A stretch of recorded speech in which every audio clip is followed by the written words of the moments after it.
Hi, this is Daniel Plowright from Enquir. I'm going to spend a few minutes talking to you about business growth models. The way we see it, there's kind of 9 core levers that you can typically pull within your business that are going to have a dramatic impact on kind of sales, revenues, profits, etc. We just look at those in the headline. That would be leads, conversion, value, as in terms of transaction value, margins, frequency of purchase, upsell and cross-sell, client retention, and client referrals. And I kind of talk through each one of those very briefly, individually, and kind of ask 3 key questions on each that you might just want to reflect on within your own organization. So if we start off with lead generation, start to think about what your key lead sources are and kind of what value you're getting from those, and do you generate good quality leads? The other consideration here is, what's the average cost per lead? Are you kind of spending more on one avenue than another? And are you getting the right levels of return? Are you converting at the right level? Do you have the right sales collateral to support the sales arguments that you're trying to put forward? Are you able to evidence consistent delivery to make a more compelling proposition? And ultimately, what is the cost per converted lead? These are the things I think that you really need to be thinking about in terms of, are you getting the best return on your marketing investment? Then looking at transaction value, kind of what is the average value of your initial sale? What action could you take to increase that value? Something we'll touch on again in a second.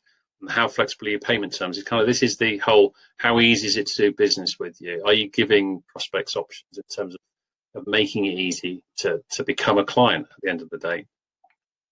Profit margin, are you actually tracking your gross net margins at some level? Typically, how can you increase those margins? What can you do in terms of pricing? What can you do in terms of reducing overall costs? And typically there is a kind of rush to start to say, well, if we need to increase sales, what can we do about reducing price? It's often very difficult to recover from a stable price reduction, and something that you should really consider long and hard before you actually implement. In terms of frequency of purchase, obviously we're looking at how often customers purchase, and typically businesses don't really track this. They'll say they've got a number of active clients when in fact they probably haven't.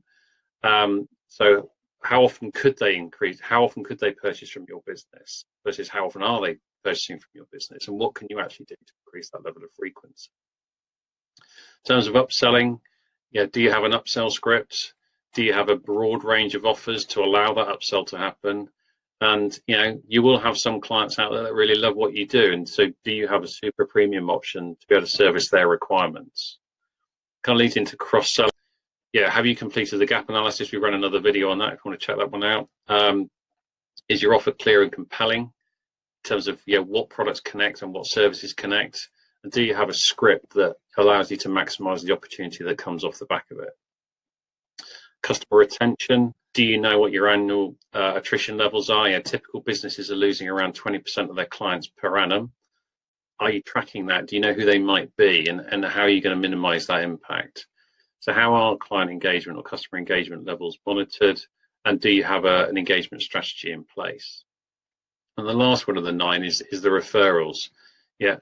Businesses often say, I'm not getting good referrals, but often they haven't identified who their ideal referral actually is. Do you have a referral process in place? Do you have proactive referral partners? You might have people that you say are referral partners, but track back, when was the last time that something came through from them? Is there more work you need to do to impact their level of activity?